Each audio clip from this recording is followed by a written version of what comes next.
सपूत सपूत किसे प्यारा नहीं होता। बुढ़ापे की लाठी कहते हैं हम बेटे को, कि बेटा जरूर होना चाहिए। बेटा बुढ़ापे का सहारा होता है। और जिसका बेटा चला गया हो घर बार छोड़ के, या वो गुजर गया हो, तो उन माँ बाप से पूछो उनको कितनी तकलीफ होती है।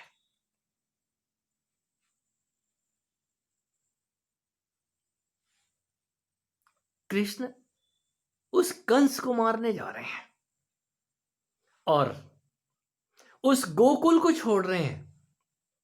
वहां वो कभी नहीं आएंगे। क्यों? यशोदा को पता चल गया है कि कृष्ण को, मेरे कन्हैया को पता चल गया है कि मेरे असली माँ बाप कंस की कारागार में कैद हैं।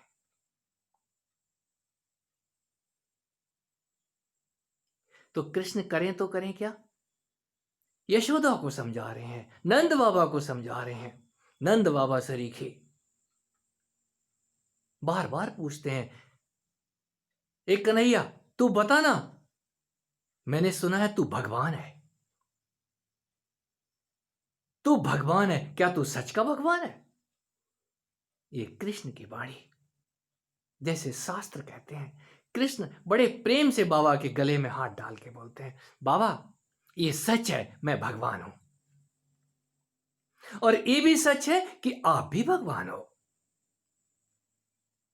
तो सवाल उठता है, क्या हम सब भगवान हैं? ये मनन करें।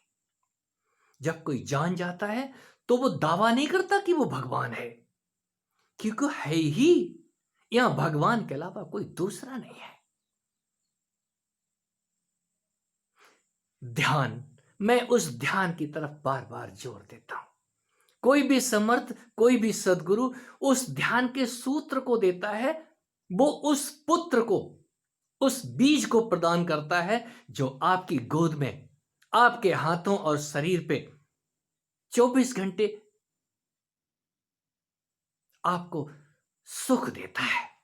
वो ध्यान का सूत्र आपके गोद में ज्यों शिशु, और वही शिशु कहीं 6 से 12 साल की आयु के पूरा होने पे वो तरुण होता है। शुरू में तो आपको संभालना ही है। वो गर्भ सरीखा गुरु प्रदत्त कोई भी मंत्र बोलें, ऊर्जा बोलें, एनर्जी बोलें, कृपा बोलें, करुणा बोलें, उसको तो आपने संभालना ही है।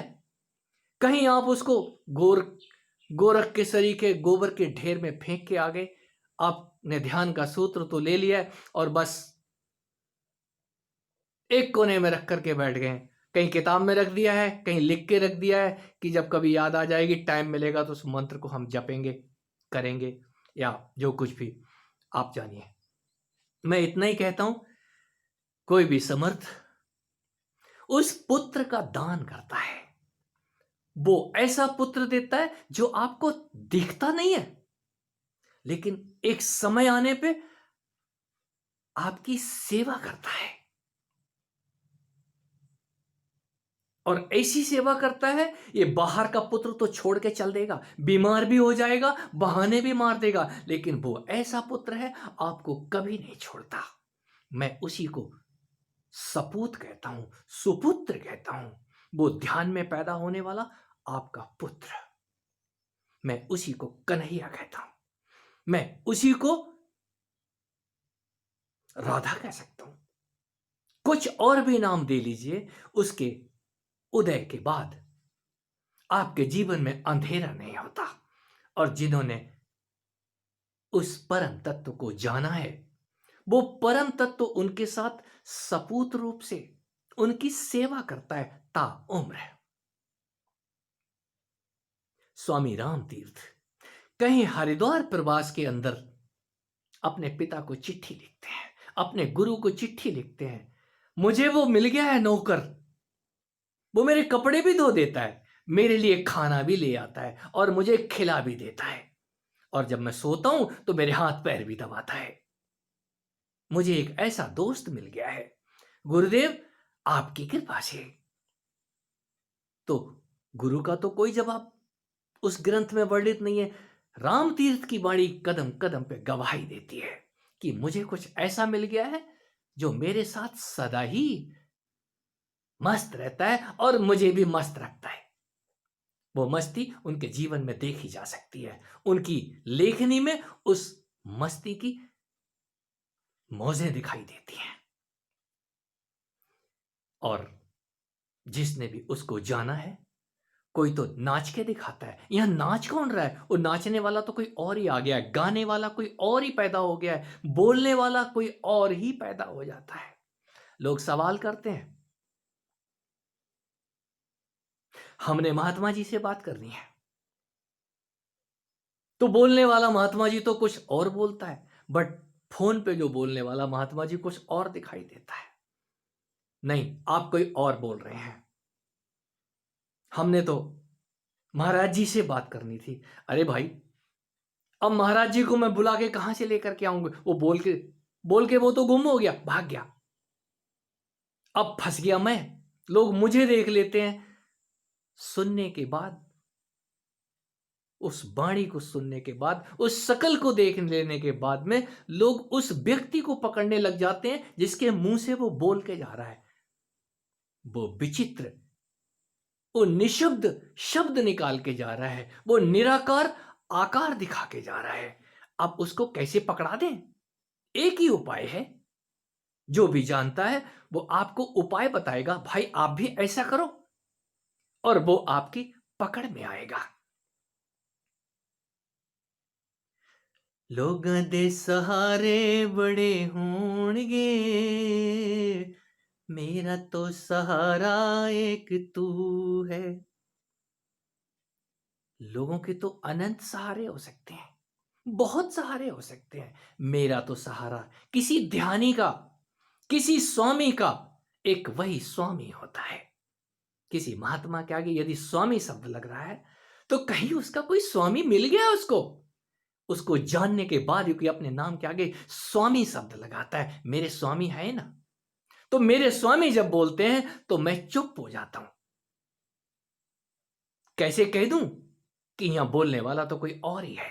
और जब वो बोलने वाला बोलता है तो हम वो पुराने वाले को याद करते हैं। ये तो हमारे मित्र थे, ये हमारे रिश्तेदार थे, ये हमारे जान पहचान वाले थे। अब इनको क्या हो गया है? जरूर कुछ हो गया है। और जिनको लगता है कुछ हो गया है, तो वो फिर पुराने साथी को याद करते हैं। आपने हमें पहचाना, ये मुसीबत गले पड़ती है। क्यों? यहां नाम भी बदल दो, कपड़े भी बदल दो, फिर भी वो पुराने ढूंढ लेते हैं। आप तो हमारी पुरानी जान पहचान के हैं, आप हमें भी वो सब बताइए। तो जो भी बताया जाएगा, बताने से बात नहीं बनती है। यहां तो खुद कमाने वाली बात है, खुद को गवा के उसको ढूंढने वाली बात है। और वो कहीं बाहर नहीं छिपा है, किसी जंगल या वन के अंदर नहीं छिपा है, आपके इस तन और मन के बीचों बीच खड़ा है।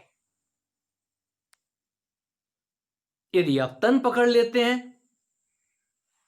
तो आपका मन रूठ जाता है, और मन की मर्जी, मन तो आपके बस में नहीं है।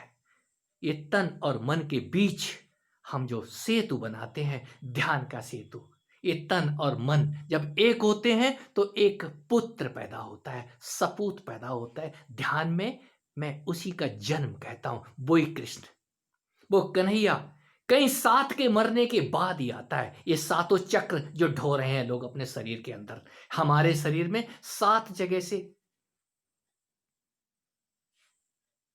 प्रकाश के दर्शन होते हैं, कहीं आठवां भी है। ये सात का प्रकाश जब तक आप नहीं छोड़ोगे, ये सात के चक्रव्यूह में घुस गए तो इसके चक्कर काट के मर जाओगे। ये अभिमन्यु सरीखे ध्यान में कहीं चक्रों के चक्कर काटते रह जाते हैं। ध्यान के चक्रों से कोई कोई अर्जुन